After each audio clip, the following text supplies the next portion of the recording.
Good morning, everybody. I'm Tommy O'Brien, coming to you live from TFNN Thursday morning, just after 9 a.m. Eastern Time. Thanks for starting your trading day off with me. And we kick things off this morning in positive territory. S&Ps right now, you're up by 18 points, coming into right where we were.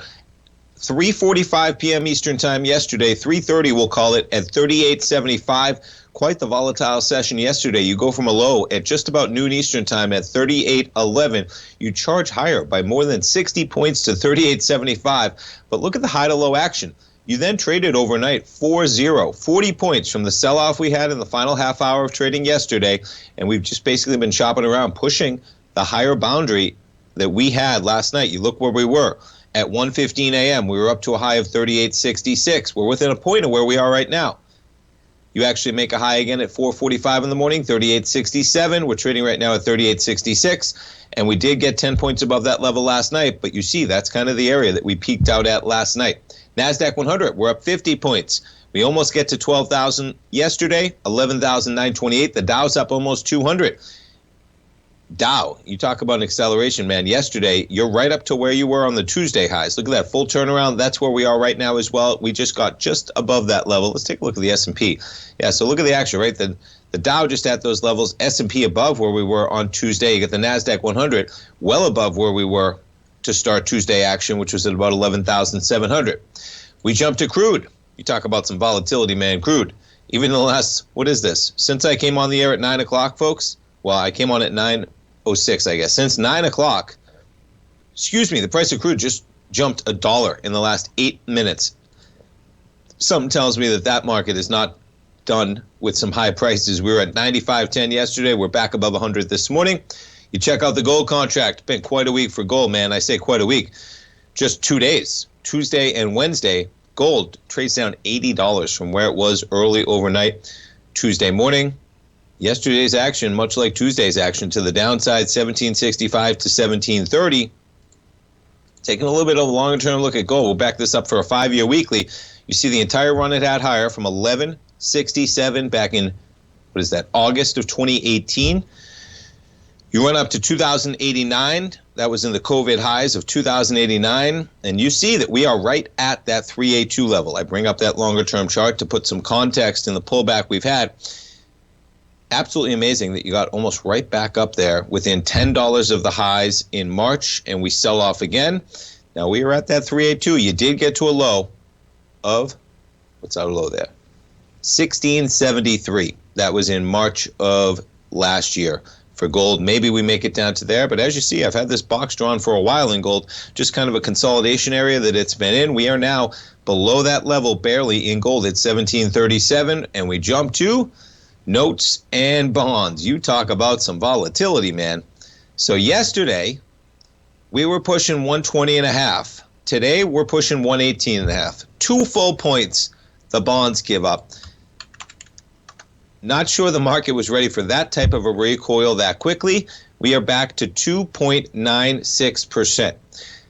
So keep that in mind. The 10-year went to 3.5%. We just pulled back to about 2.75, I think, something like that, when we were at this high of 120.16. I'll have to pull up the exact yield that we had, but it was a 2.7 handle, and we might be back to a 3% handle by the next trading day. Consider that, because that was going on during my program, folks. That was an 8:30 high. This sell-off happened right at the start of the day. That was not an overnight high.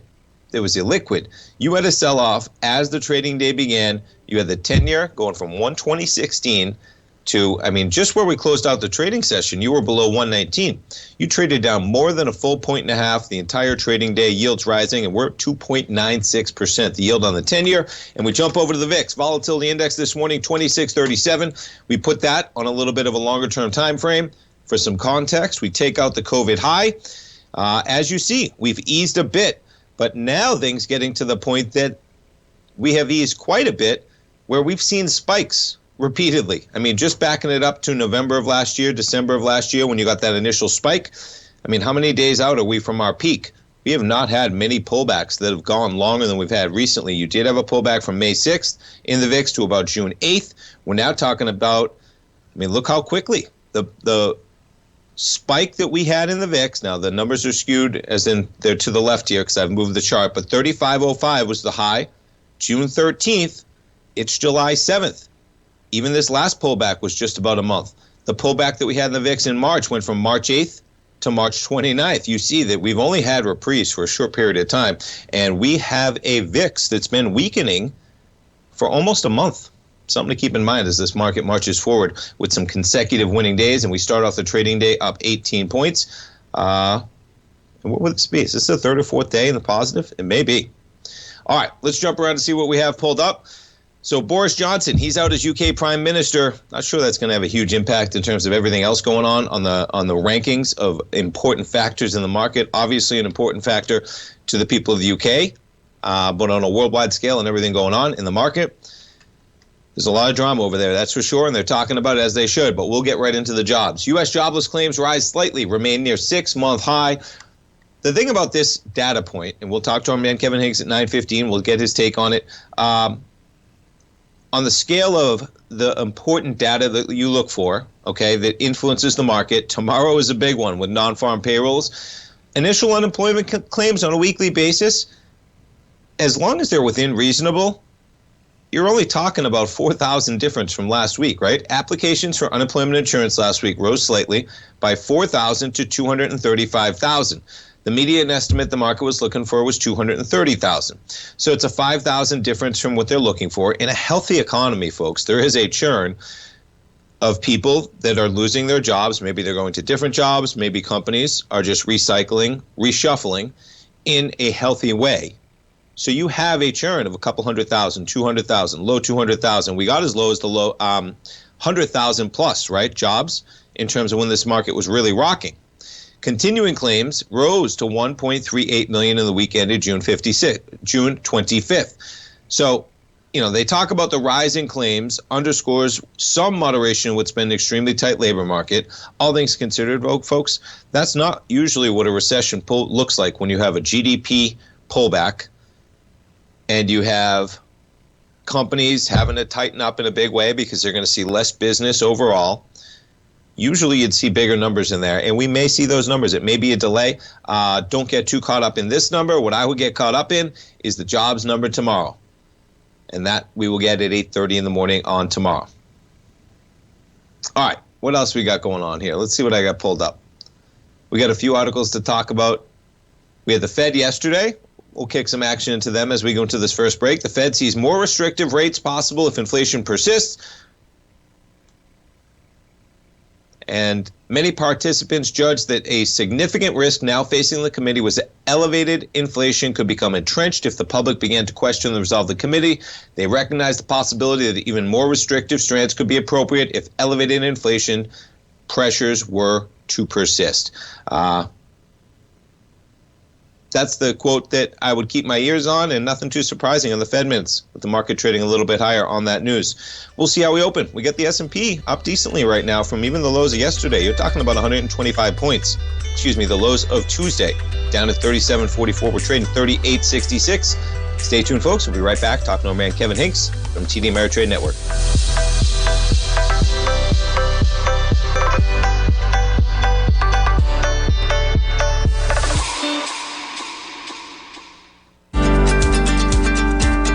Vista Gold owns and operates the largest undeveloped gold project in Australia, the Mount Todd Gold Project.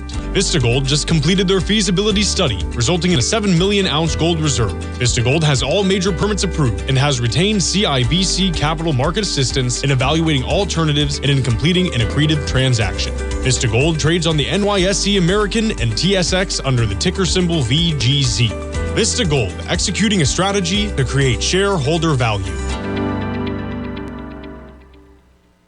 Everything in the universe is governed by the Fibonacci sequence. This mathematical principle is responsible for everything from the most aesthetically pleasing artwork to patterns in the stock market. To stay on top of stock patterns you can take advantage of, sign up for the Fibonacci 24/7 newsletter at TFNN.com. When you subscribe, you'll get a weekly report from veteran day trader Larry Pesavento on stocks you need to pay attention to. And you can trust Larry's analysis. After all, he's got 45 years experience as a day trader. Larry will also provide daily charts, videos, and data on the key markets that he's tracking. Expect notifications from Larry on market movement you need to act on at any time. First-time subscribers also get a 30-day money-back guarantee. If you're not satisfied, let us know and you'll get a full refund within 30 days of signing up.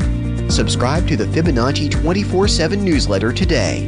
TFNN.com, educating investors.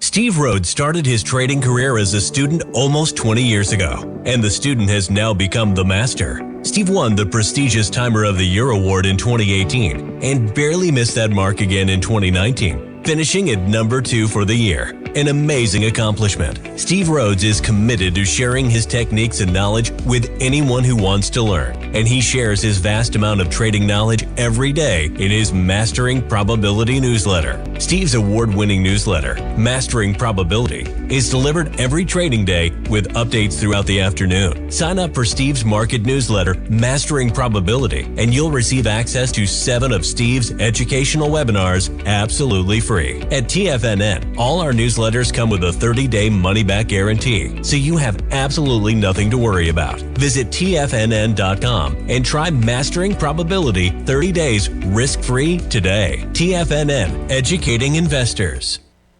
TFNN has launched the Tiger's Den. Hosted at Discord, TFNN has been educating traders for more than 20 years with live programming hosted by a variety of professional traders during market hours. The Tiger's Den, available to all tigers and tigresses for just $1 for the year. There's no catch or added costs when you join our community of traders. Sign up today and become a part of this educational community of traders. Just visit the front page of TFNN.com.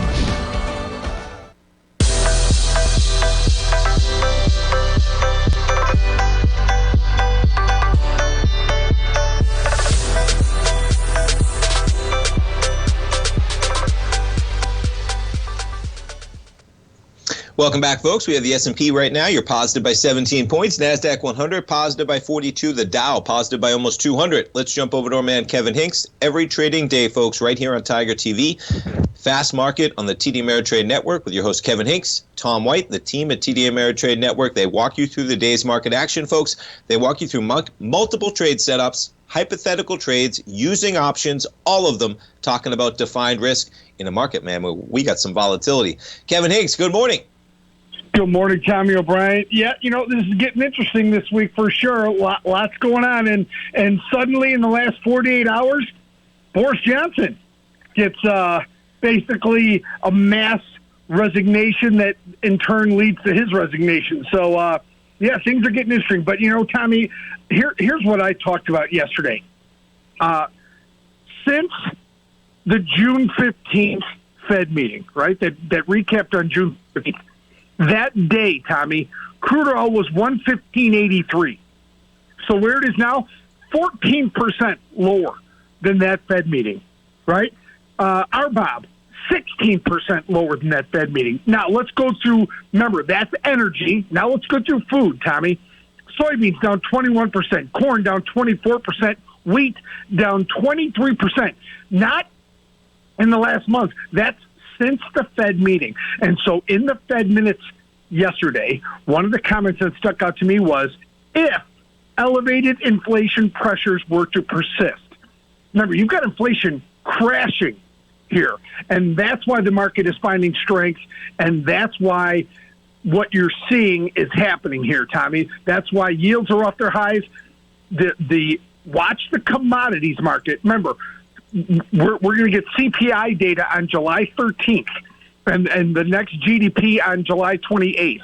So a week from yesterday, we're going to get a CPI data that's going to show steep drops in inflation, Tommy, especially in food and energy.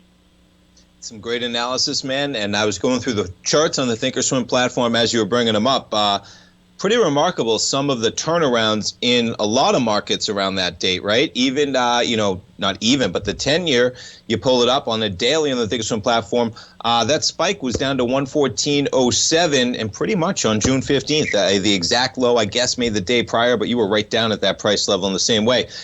Kevin, you've talked about before, so you just listed some great economic data, man. We get jobs numbers tomorrow, we get CPI next week, you get GDP later in the month. We got initial jobless claims today. I know initial jobless claims not at the very top of the list of economic numbers, but for the listeners that haven't heard you go through it before, could you give us, your top 4 or 5 economic numbers that you look for? I know tomorrow is a big one somewhere in the top there that you like to take a look at, because I like that list. Go for it. Sure. The number one data point of the month is always non-farm payrolls and unemployment. That's where you get the biggest chunk of economic data. Right after that, obviously, GDP is a big number. You get that 3 times during the quarter, but it's revisions, right? That there's GDP. Then there's CPI data, where we get our number one look at inflation. Durable goods, retail sales are important, Tommy, as well. Indicators of overall strength of the U.S. consumer. And then, of course, personal income and outlays are one that we look at. So that's my top 6. Now, I don't have PPI in there, but you can add PPI onto CPI data. But that 6, that is look at inflation during the month. That's look at the U.S. consumer during the month. And the look that we get at non-farm payrolls, Tommy, that is such a comprehensive look at the overall economy. You'll get some inflation in there. You'll get employment in there. You'll get the strength of the labor force. So a lot going on in there, Tommy. But, yeah, those are my top 6 with CPI, PPI kind of together, even though, as you've heard me say, CPI is so much more important than PPI. And it's pretty cool right now, man, with the volatility we have. Every number is so important. And it seems like, at least to me, that, I don't know all the intricacies that go into being an analyst, Kevin, but right now it seems extremely difficult to be able to peg the numbers that are coming out for even the brightest of minds with everything going on, which represents at some form an opportunity for volatility, man, because so often these numbers, analysts can do a pretty good job in a steady economy that we had for 12, 13 years outside of a few pullbacks, right? Where those numbers were pretty close to in line, and we weren't really going to miss it. We were adding X amount of jobs every month, right? The GDP was at X percentage growth as we marched forward, but a much different environment right now, of course. From that, Kevin, we go forward. We have some stocks moving this morning. We have some companies later in the week. What are you guys talking about at Fast Market coming up today? Today on Fast Market, Tommy, we've got a couple good ones today. Remember, we're in that little chasm as we wait for the start of second quarter earnings season, Tommy, but we're going to look at Chevron in the first segment of the show. Let's take a good hard look at what this move in crude oil has done to some of these energy stocks. Like Folio will do a presentation on Etsy, one of the online retailers, and then we'll look at Qualcomm. The chips have been beat up along the way. Qualcomm's had some good news as they are now, kind of a failure on Apple and some of their chips has really been a big win for Qualcomm in terms of 5G and iPhones. Now they're 100% supplier of chips for iPhones. So really interesting. We'll look at those 3 stocks today. And pretty remarkable, all of them. Chevron, quite a pullback with the price of crude, of course. Etsy, though, man, from $307 late last year. I think we hit a low of $67 recently. We're at $85.94. Well, Kevin, we appreciate the time as always, man. We appreciate the education, and we'll be watching at 12 today. You have a great one, and have a great weekend as well. We'll talk to you next week, man. Thanks for having me on, Tommy. Have a great day. Always a pleasure. Folks, tune in every trading day. You heard it. 3 great names they'll be talking about. They always talk about the market as well, folks. You'll hear analysis of non-farm payrolls that we have probably coming up tomorrow. You'll hear analysis of the initial jobless claims we get today. Boris Johnson may make his way into the program with that out there as well, but not really an effect on this market as we await some pretty important economic data. The number one data point tomorrow at 8:30 in the morning, non-farm payrolls. And every trade they walk through, folks, is defined risk, which is an attractive quality right now in a market that you can wake up any morning and get some pretty decent surprises. Tomorrow may be one of them. We'll see what happens, right? What's happening to wages? That will be something that you got to watch. Very important tomorrow. Is there any slowdown? All the talk has been about recession now, right? What's happening to the jobs? Are they still being added? Have we seen those disappear? Are companies not hiring anymore? We get that number at 8:30. All right, let's jump around to some of the FANG stocks, see how we kick things off. We'll kick it off with the big dog, Apple. Up about 20 cents. We reach a high of 144 yesterday. That's off of a low last week of 133. You're talking about $170 billion added from the lows of Thursday up to where we were Wednesday, 144. Just huge swings in the company with 16.5 billion shares outstanding for Apple. Amazon shares having a decent week. We were at 102 last week. You're at 115 for the high yesterday. This morning we're going to open basically flat. Yeah, we got to get to Tesla. We'll talk about this one when we get back. Let's tease that one. Tesla up $5. News breaks yesterday. Mr. Elon Musk fathering children with employees at one of his companies. We'll see how that one seems to navigate. In any other world, if you got a CEO of a publicly traded company and that news comes out, that stock's probably trading lower. But in this world, Tesla's up $5 at 745 pennies. Stay tuned, folks. We'll be right back for the open.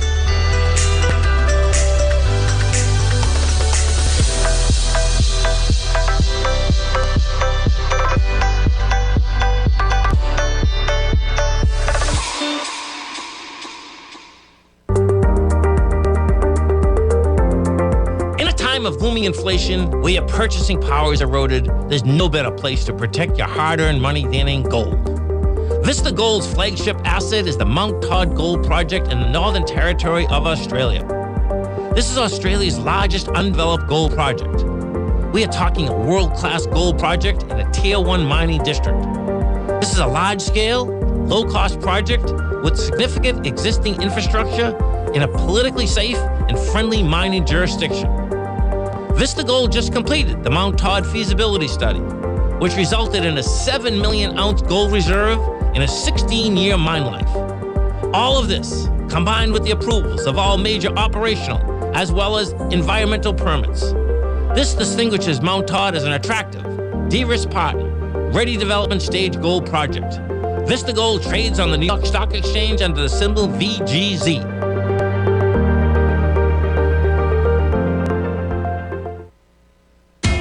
TFNN is excited about our new software charting program, The Art of Timing the Trade Charts. In collaboration with Tom O'Brien and using his best-selling book, The Art of Timing the Trade, Your Ultimate Trading Mastery System, David White has programmed an outstanding piece of software that will complement any trader's methodology. Using this first-of-its-kind program, The Art of Timing the Trade Charts allows you to scan thousands of stocks for Fibonacci formation setups, including Gartley's, ABC's, butterflies, and much more. The Art of Timing the Trade Charts is designed to help you when scouring the markets for stocks just beginning to form the trading patterns that many investors spend days, weeks, or even months searching to find. And right now, we're offering licenses available at only $79 a month. We are so confident that you're going to love this new charting software that will even give you a 30-day unconditional money-back guarantee. Don't miss out on this incredible new piece of software. Get your copy of The Art of Timing the Trade Charts today by visiting TFNN.com.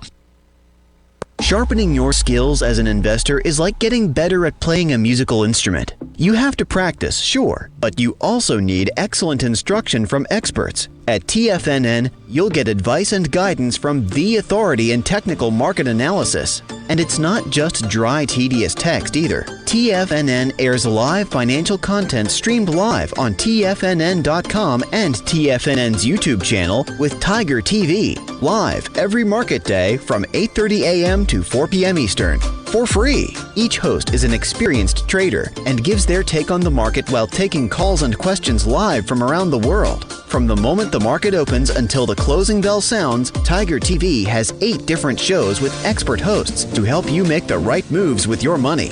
Watch online at TFNN.com or on TFNN's YouTube channel and become the investor you were born to be. TFNN, educating investors. This segment is brought to you by Thinkorswim. For more information, just click the Thinkorswim banner on the front page of TFNN.com.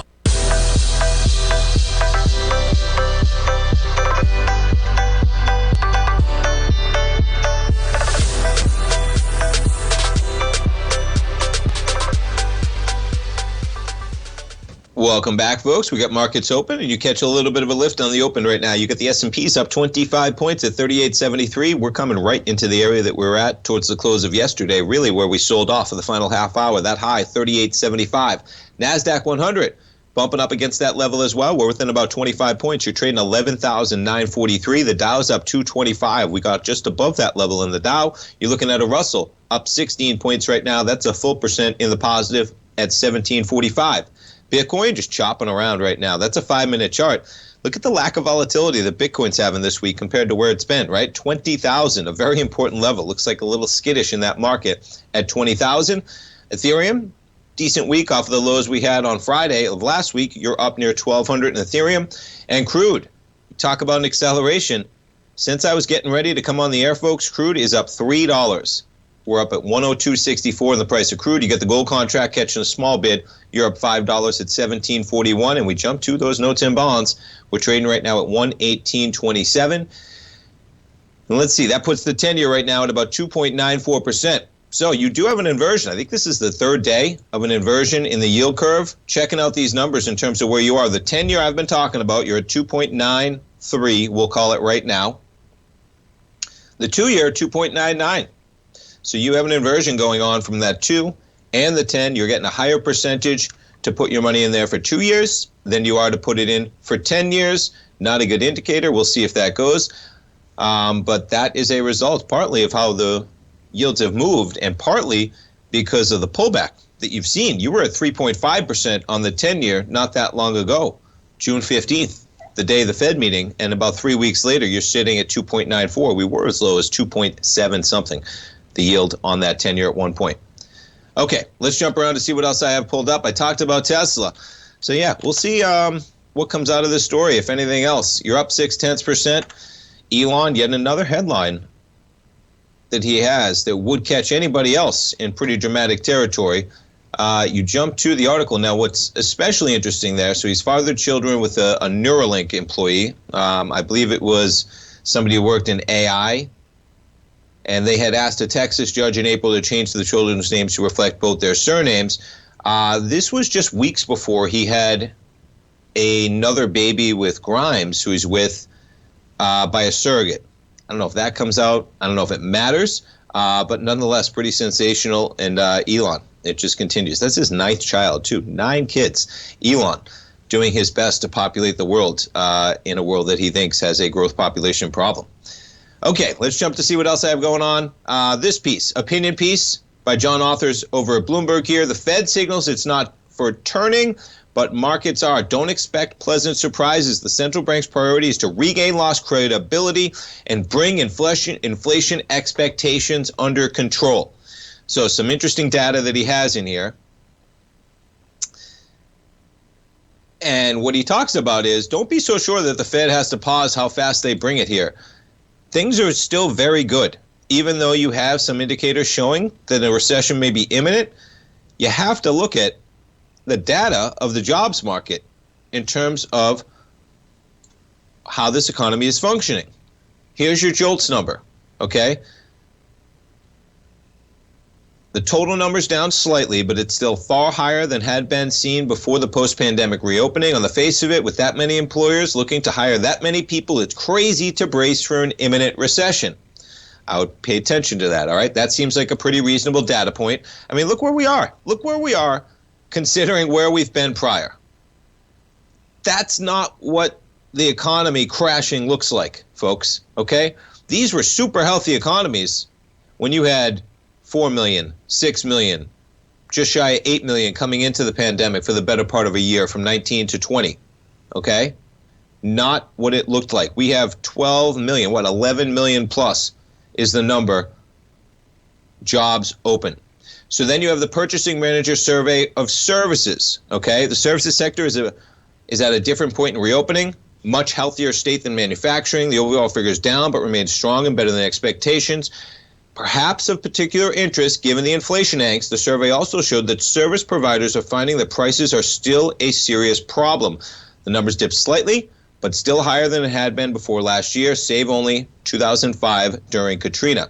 So this is pricing pressure remains in services until this inflation scare. PMI was only ever higher during the month of Katrina, right?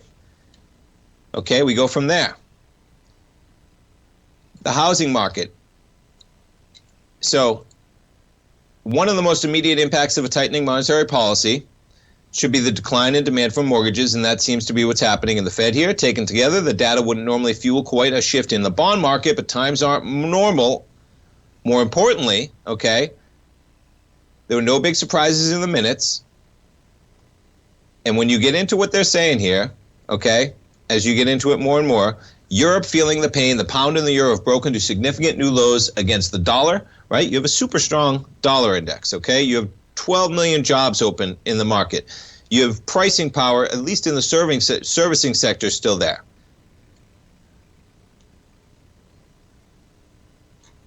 While the U.S. inverts again, the German yield curve is steepening.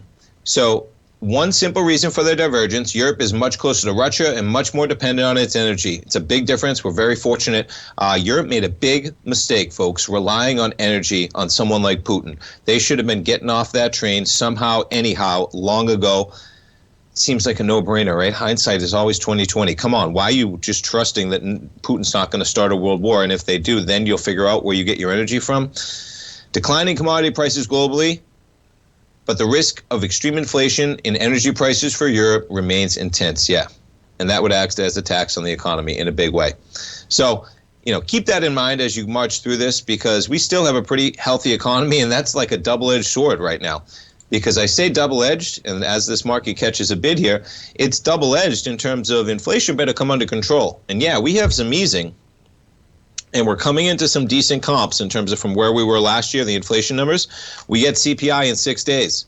That's a big one. We get non-farm payrolls tomorrow. That's a big one as well. Keep in mind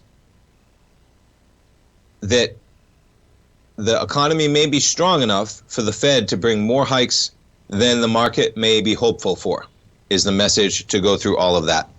All right, let's jump around to some of the commodities as we got action everywhere right now. You get the gold contract up about $6. You got crude really driving higher, man. We just hit 103. You're trading at 102.94. So much for easing prices at the pump. I mean, you see how quickly, right? This is not the type of action, folks, that the Fed's going to be happy with in terms of seeing a small reprieve to $95. Meanwhile, crude just went up $8 in a day. In any other universe, that would be something that would set off catastrophic fears. $8 in a day. From yesterday's low of 95.10, we're trading right now at 103. $8 in a day. That's not what the Fed wants to see. Okay, that's going to have an impact. We're still seeing those impacts in pricing throughout our industry. Food prices, especially. Energy prices, especially. And it's going to be interesting to see which numbers they are focusing on. Normally, they would be focusing on the core number in terms of you take out food, you take out energy.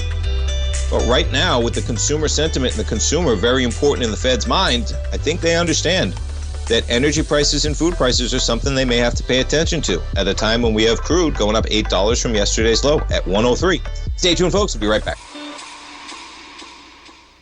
Are you in the market for buying or selling real estate in the Bay Area, including the surrounding St. Petersburg, Tampa, and Clearwater markets? Tiger Real Estate LLC is a firm that has extensive experience in the Tampa Bay area. Whether you're looking to sell your current property for maximum value, or you're in the market for a second home or investment property, Tiger Realty has the experience across all areas of real estate in the Tampa Bay area to help buyers and sellers make the most informed decisions across all price levels. From the price you should be paying per square foot in certain up-and-coming areas to the type of cash flow investment properties are capable of creating, Tiger Real Estate can help you make the best decision when it comes to all areas of the market. Before you make one of the biggest decisions of your financial future, call Tiger Real Estate LLC today at 727-329-8322 or email us at tiger@tfnn.com. That's 727-329-8322. Call us today.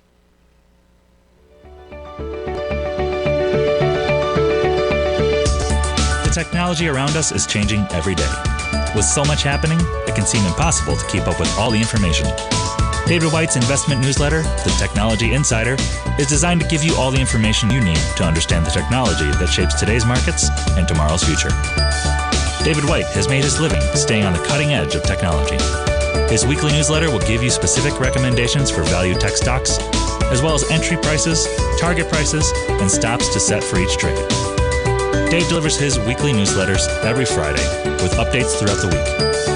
You can get the Technology Insider at TFNN.com for only $37.50. Sign up for David's newsletter, The Technology Insider, and get an inside look at everything the technology sector has to offer. Try it risk-free today with our 30-day money-back guarantee.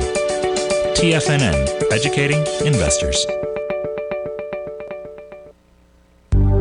Will the S&P 500 continue to climb? For bold trades on U.S. large cap stocks in either direction, trade SPXL, SPUU, or SPXS. Directions Daily S&P 500 Bull and Bear Leveraged ETFs. Direction Leveraged ETFs. An investor should carefully consider a fund's investment objective, risks, charges, and expenses before investing. A fund's prospectus and summary prospectus contain this and other information about Direction shares. To obtain a fund's prospectus and summary prospectus, call 866-476-7523 or visit directioninvestments.com. A fund's prospectus and summary prospectus should be read carefully before investing. An investment in the funds is subject to risk, including the possible loss of principal. The funds are designed to be utilized only by sophisticated investors such as traders and active investors. Distributor Foreside Fund Services, LLC.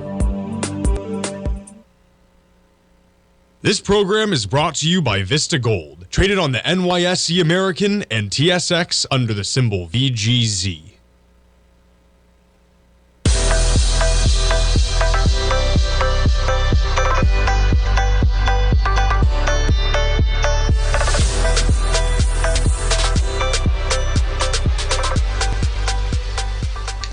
Welcome back, folks, and we get this market catapulting higher. We're talking about near 3,900 right now in the S&Ps. You got the NASDAQ 100 back above 12,000. The Dow right now 31,286. Bitcoin 20,500, we'll call it. Gold continuing to rise right now. You're up $7 at 1744. You take a look at where we are in silver, up 20 cents. We jump to that crude contract, just hovering around 103 right now at 102.84. And we jump to notes and bonds as we are traveling right back down near the lows. You're down 11 ticks right now at 118.22 and jumping over. So we talked about the inversion. U.S. yield curve remains near the most inverted level in 15 years. You take a look at that chart, man. That's an important one. That's the 2-year and the 10-year. We are negative. I just went over it, okay, in terms of the 2-year. I think it's like 2.98, and maybe the 10-year is 2.95, something like that. Okay, a slightly higher interest rate on the 2-year than you're receiving on the 10-year. Normally, you'd be receiving a higher interest rate for a longer duration of allowing somebody to borrow funds from you, right? You're going to lend somebody money, in this case, the U.S. government. You're going to lend it for 2 years. I want X interest rate. You're going to lend it to them for 10 years. Say, well, I'm going to need a higher interest rate. You're locking me in for 10 years, right?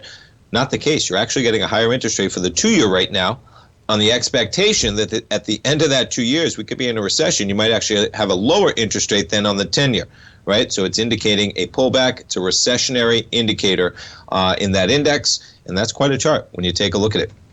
Okay, what else do we have pulled up here? So China, one thing worth mentioning, considering a $220 billion stimulus with unprecedented bond sale. Yeah, special bonds would be from the 2023 local government quota. You're catching a lift on some of the Chinese stocks today. China's Ministry of Finance is considering allowing local governments to sell $220 billion of special bonds in the second half of this year, an unprecedented acceleration. So yeah, looks like President Xi over there, he's back on the bandwagon and making sure that China is going to come back after facing quite a pullback recently. All right, we got to talk about this article over at Bloomberg. So, do you remember the nickel scare on the London Metal Exchange that sent nickel up to above $100,000 per contract? They froze trading. They actually reversed some of the trades that went through that day. They halted trading for days on end. Many people saying that that was just not fair, that they stopped trading, canceled trades, allowing somebody who had a huge short position basically to reshuffle the deck, get things in order. And what happens? You better watch out in the market, man, where they're making the rules. Tycoon, whose bet broke the nickel market, walks away a billionaire. Nickel's big shot, that's what they call him, is moving on, but the market is still reeling. Now, it's a great article over in Bloomberg. They talk about March 8th.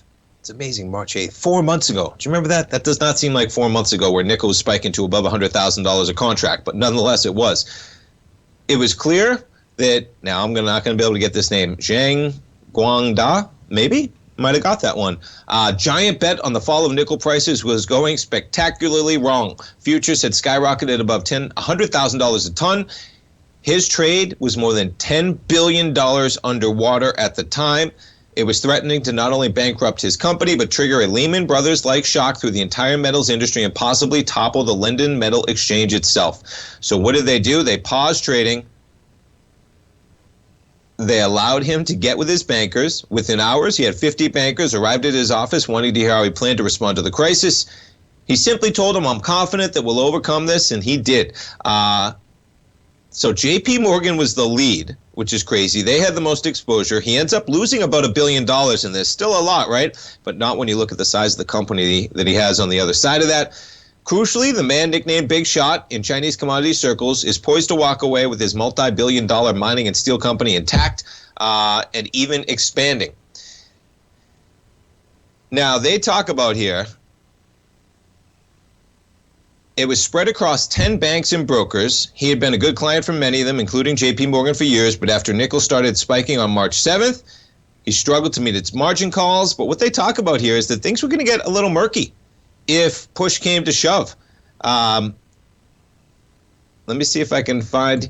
Yeah, so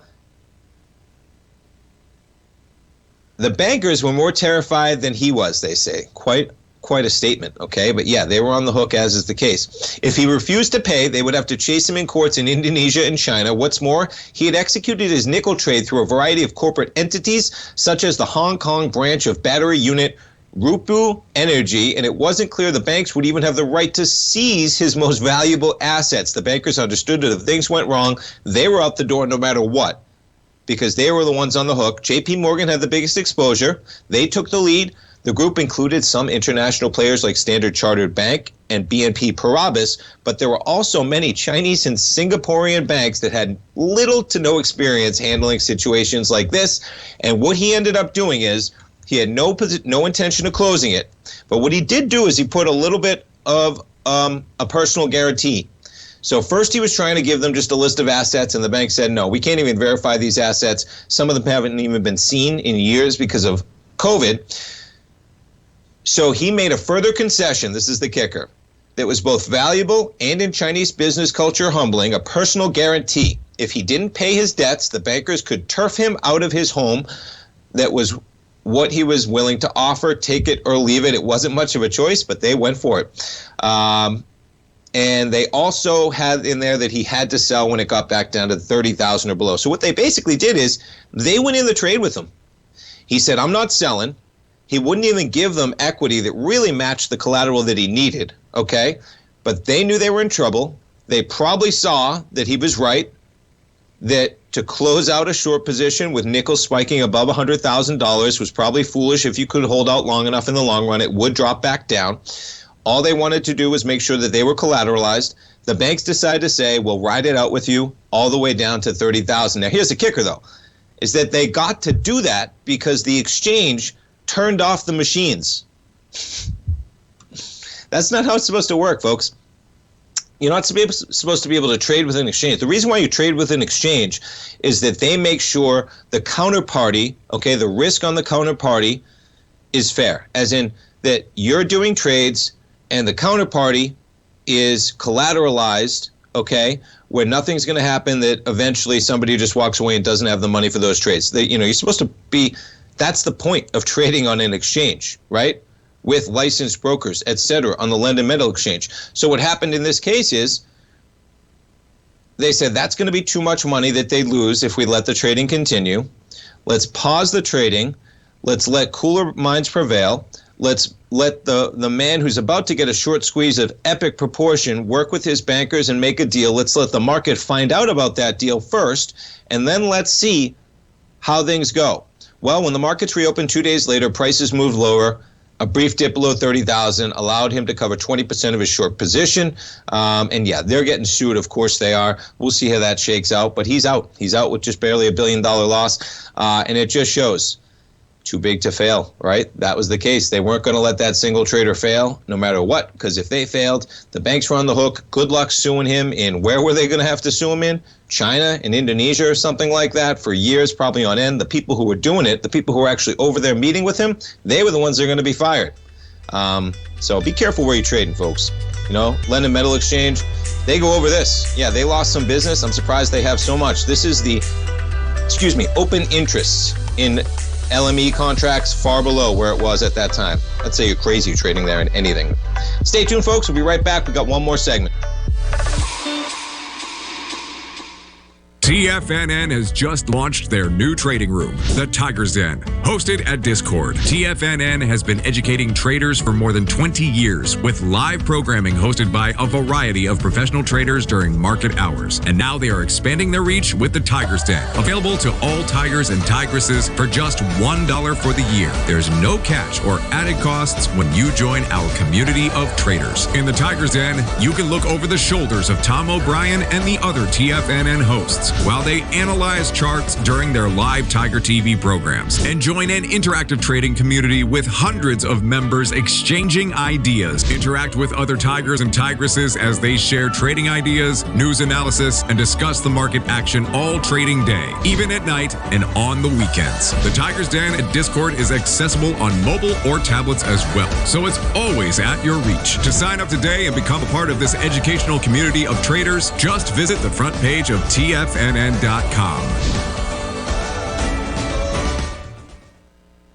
You might think that if you want to be successful at trading in the stock market, you're going to need a crystal ball. After all, it's impossible to predict the future, right? Like any endeavor in life, before you decide it's impossible, get some advice from the experts. You might find that it's not so impossible after all. For daily market overviews that give you direction on the key indices, selective stocks, and commodities, subscribe to the Opening Call newsletter at TFNN.com.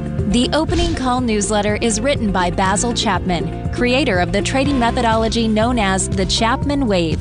The Chapman Wave up-down sequence gives you an edge in identifying price turns, finding the peaks and valleys in stock prices. Get the Opening Call newsletter by Basil Chapman in your inbox every day. First-time subscribers also get a 30-day money-back guarantee. If you're not satisfied, let us know, and you'll get a full refund within 30 days of signing up.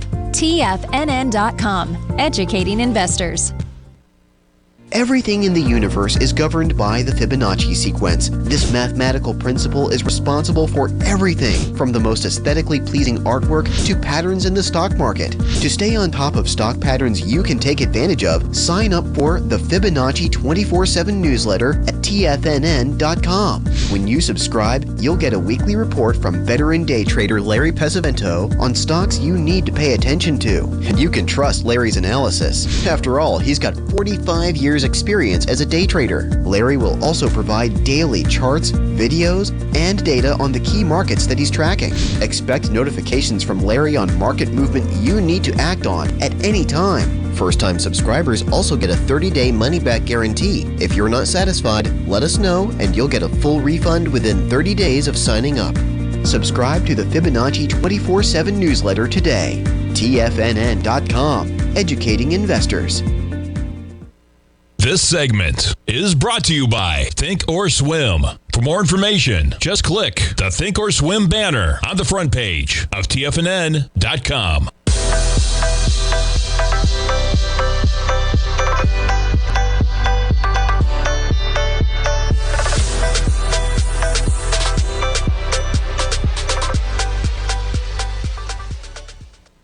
Welcome back, folks. We get the S&Ps climbing. We're almost at the highs right now. You're up 39 points at 38.88 in the S&Ps. That's a lift of 1.1%. NASDAQ 100's up 1.3%. We jump around. Amazon shares up about 0.6%. We jump over to Apple shares up 1.7%. Look at that lift, man. Microsoft shares up 0.6%. We jump over to Google up 1.6%. Facebook shares, Meta shares, flat right now at 170. We jump over to ARK. That's had quite a run. It's continuing up 3.5%. You check out some of the usual suspects in there. Zoom up 2% this morning. You got Roku shares up 2.1. DraftKings up 3.1. We jump over to Tesla as well. There's a lift for you, up 3.6% for Tesla shares. All right, jumping back to another article that caught my eye here. Disney. So Disney and Hulu, this one's an interesting one. Disney's up 1.1% today. Quite a pullback from Disney from over $200 just last year. 2024, the deadline looms where Disney has to buy Hulu. So from Comcast, a 33% stake. So when Disney bought Fox, they acquired Fox's 33% stake in Hulu. That gave Disney 2/3 of it. That put Comcast in the weird position of owning 1/3 of Hulu and 2/3 owned by Disney. So what happened is you had the CEO striking a deal to temporarily save Disney billions, okay, after splurging on Fox. So they did a $71 billion deal on Fox, and instead of trying to go after the last 33% of Hulu at the same exact time, they made a deal to wait until 2024. At that time, Comcast can force Disney to buy its 33% stake in Hulu at a minimum valuation of $27.5 billion. This is already baked into that stock, folks. The price tag could be higher depending on fair market value of Hulu in 2024. So basically, if Hulu expanded dramatically, okay, they could have a third party take a look and actually pay more. But it's going to be interesting to see how this plays out, because they talk about it's only placed right now. Now, Hulu has 41 million subscribers. It's U.S. only. Disney, 138 million. That's going to be interesting to see how that plays out. They'll probably end up paying the minimum and probably dumping it off as part of Disney, as Hulu only really exists in part of the bundle. You talk about a bundle of rising prices, folks. S&P up by 40. Stay tuned. Live programming all day. Basil Chapman's up next, folks. Have a great day.